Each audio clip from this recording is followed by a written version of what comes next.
তারা নিজের বউকে সময় না দিলেও গাড়িকে খুব ভালো সময় দেয়, এরকম পাগল লোক আছে। গাড়ির বিউটি পার্লারে ধরতে পারেন আর কি। বিয়ের আগে যেমন একটা বউ একটা নর্মাল শাড়ি বা নর্মাল কিছু পরে একটা পার্লারে ঢোকার পরে যেমন তাদের মেকআপ করে, নতুন শাড়ি পরে, তারপরে গহনা পরে, বিভিন্ন মেডিসিন দিয়ে একটা লুকিংটা সুন্দর করে, সেম এই কাজটাই এখানে হয়।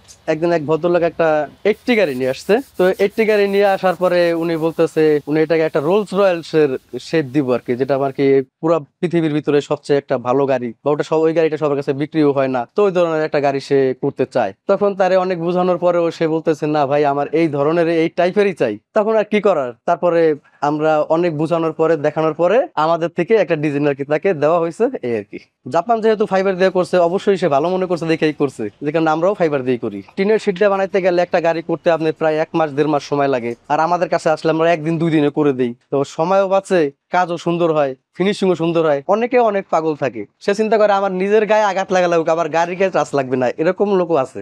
বাংলাদেশে মডিফিকেশনটা মোটামুটি 20 বছর ধরে শুরু হয়েছে। একটা গাড়ি প্রথমে আসলো, আসার পরে উনি দাঁড়ানোর পর ভাই আমার এই গাড়িটা আমি নিয়ে আসলো, আমাকে কিছু ডিজাইন দেখান, কিছু ছবি আমরা দেখাই। দেখানোর পরে সে অনেকগুলো দেখে কয়েকটা ডিজাইন সে পছন্দ করে, তার ভিতরেও আবার একটু দেখি। তা আবার একটু দেখার পরে আবার দেখতে দেখতে দেখতে দেখতে আবার বলে ভাই দেখতে দেখতে আমার চোখ গোলাই গেছে, আমি কি করুম জানি না, আপনি কি করতে করুন, ঠিক আছে। তখন বলি যে ভাই আচ্ছা ঠিক আছে, আমি আপনার 2-3টা ডিজাইন সিলেক্ট করে দেই, এর ভিতর থেকে যেটা আপনার সবচেয়ে বেশি পছন্দ আপনি ওইটা করেন। পরে কয়েকটা ডিজাইন দেখানোর পরে তখন সে আবার চিন্তা ভাবনা করে যেমন একটা ডিজাইন সিলেক্ট করে দেয়, তখন সে সিলেক্ট করে দেওয়ার পরে আমাদেরকে অ্যাডভান্স করে। তো অ্যাডভান্সটা করার পরে উনি গাড়ি রেখে চলে যায়। তো উনি চলে যাওয়ার পর আমরা যেটা করি, তখন আমরা যে 100-এর সামনের কিট, ল্যান্সারের পিছনের কিট, হুন্ডা গ্যারেজের সাইড কিট, এই সেটআপটা ওনার লাগবে, এই সেটআপটা তোমরা বের করে এটাকে বানাও। আমাদের এখানে 80, তারপরে 90, 100, 110, পর এক্স করোলা, এলিয়ন, প্রিমিও, তারপরে প্রাডু, হ্যারিয়ার,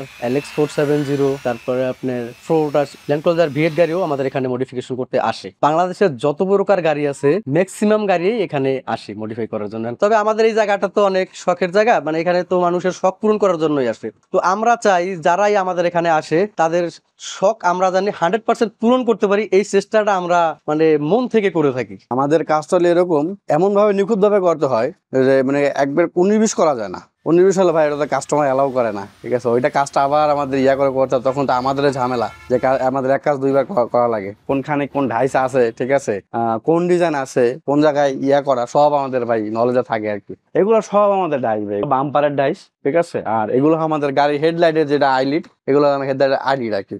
স্টারলেট বাম্পার যেটা জিটি, যে বনাট, এটা জিটি বনাটের জন্য আর কি, সামনে বনাট শো আর কি। বডি গেট আছে, বাম্পার মডিফিকেশন আছে, তারপরে আপনার সামনের যে বনাটটা থাকে, বনাট মডিফাই করা যায়। শুধু ভিতরেরটা বাদে বাইরেরটা সব যেটা আউটসাইড যেগুলো আছে ভাই, এটা আমার কাছে খুব ভালো লাগে যে মানুষের শখটা পূরণ করতে পারি, মানুষ অনেক খুশি হয়, খুব পছন্দ করে। ভাই আপনার ফ্যান হয়ে গেলাম, ঠিক আছে, আপনি অনেক ভালো মিস্ত্রি, অনেক নিখুঁত ভাবে কাজ করেন, নেক্সট টাইম আসলে আপনার কাছে আসবো। আমরা তো ভাই সারাদিন এই ফাইবার কেমিক্যাল নিয়ে থাকি, তো আমাদের এগুলো শরীরে কিছু এখন হয় না। প্রথম দিয়ে একটু চুলকাতে, শরীর চুলকাতে প্লাস জ্বলা পড়া করতো, ওইটা এখন আর হয় না।